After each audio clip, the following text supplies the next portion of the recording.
Rộng thế mà năm nay vừa khít luôn. Sao? Đi phải đội mũ hiểm rồi đấy. Định đi lên chỗ tranh mua cho nó không.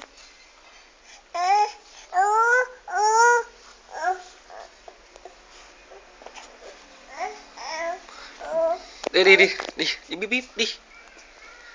Bíp bíp bíp. Nhanh. Bà đi đây. Gọi mẹ ơi rồi đi. Bà gọi mẹ đi rồi đi.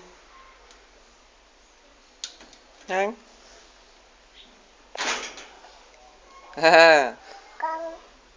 Bi tìm thấy mua sơ cơm rồi này.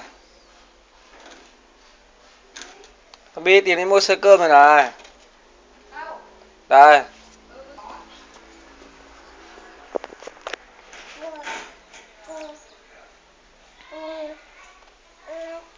Mà bà đưa mẹ.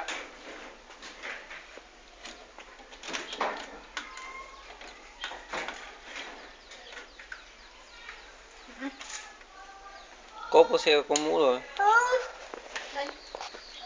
Cầm.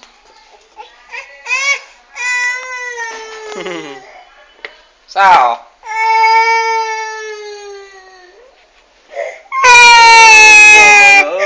Mồm lại mút tay xấu rồi. Eo ấy mút tay xấu chứ này. Mút tay xấu. Ui.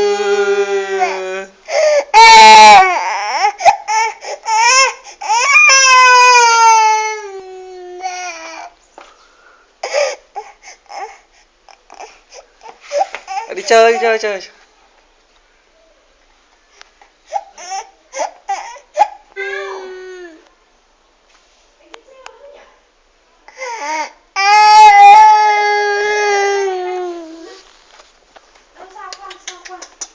À, bà biết.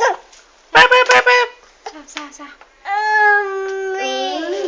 Ý điệu thế nhỉ? Đây con này. Cầm mũ con đi. Con cầm mũ. Mũ. Này anh cao nen. Ôi giời.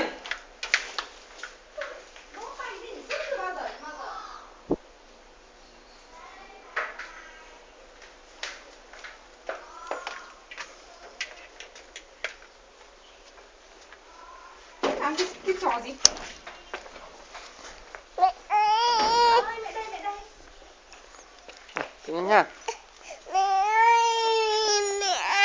Kia mẹ kia.